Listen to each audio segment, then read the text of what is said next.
The drone that I'll be flying today is a Pyrodrone UL5. This is a brand new quad that I just finished building. It's got Beta FPV 2550 kV 1805 motors, HQ 5x2x3 props, the Flywoo, whatever this is called, just a left-hand circular polarized antenna. I have on my goggles the Zelo Pagoda left hand, and then the Eachine Sting Pad on the EV 800Ds with the battery mod.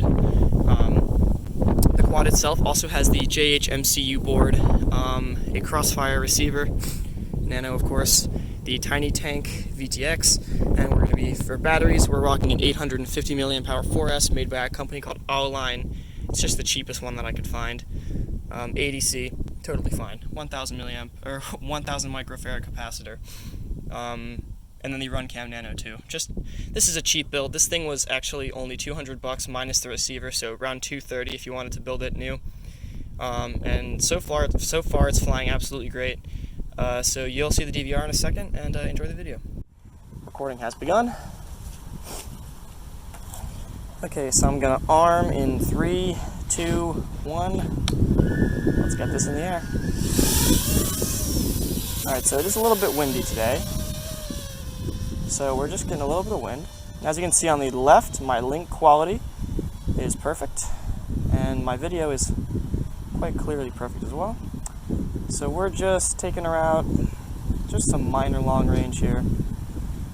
Again, just keeping an eye on that link quality, seeing how far we can get. So we are having to angle ourselves a bit, probably due to the wind. There's pretty severe wind out here. The video signal is pretty rough out here. It's actually pretty much perfect. So as you can see, we got really nice video range, and I am very far away right now. Perfect quality on that link quality. And that's what you get when you have an RF environment with little disturbance. So I'm at a very low throttle level right now, just hovering. I don't need to put much in. Let's, get a little higher. Just a little bit higher there. Perfect.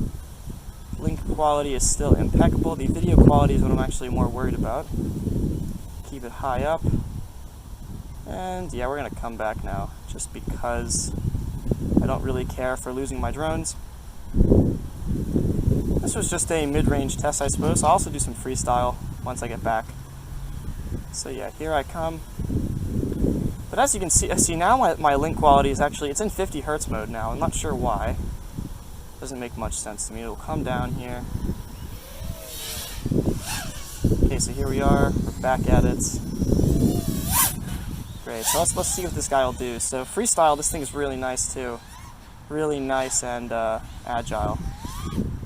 Oopsie, that was a terrible attempt at a power loop. Let's do a real one here.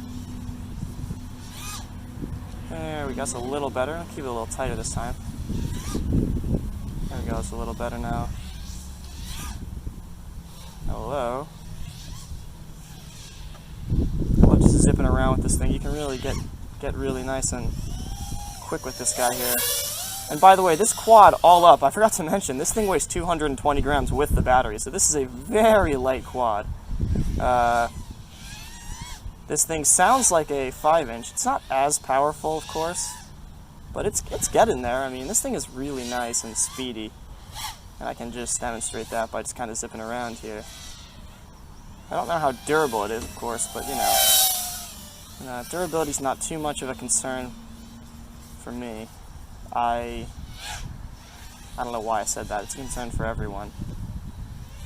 So this thing should be pretty. This thing's actually made of 4mm carbon fiber. It's a unibody, which is kind of unfortunate, but I don't really know what else they could have gone with.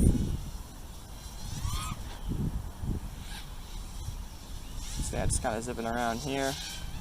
I thought it might feel underpowered with these 1805s, but it does not. If anything, this thing is absolutely a rocket ship. So we're only 3 minutes into the flight here, but we're already pushing 14.7. So we are actually pretty low on battery. I mean, this thing probably needs a bigger battery. I'm probably under batterying it a little bit, but that's definitely contributing to the ridiculous performance of this thing. On a long range build, of course, you want more battery. than less, which means this thing is not really optimized battery-wise for long range. It's just optimized RF-wise. For this environment, it has to be to blame for sure.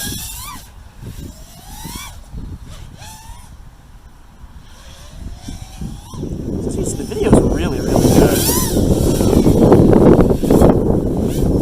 This thing will probably fly a little longer. Already starting to feel the sag of the battery for sure. Yeah, pushing 4 minutes. This thing's been pretty much consistently getting 4 minutes of flight, so yeah, really nice quad. I'll take this in for a landing. So we're hovering at around 14.7, which is a dead battery. Remember, this thing's only got an 850 milliamp hour, so this is a really small capacity. Coming for a landing here. There we go.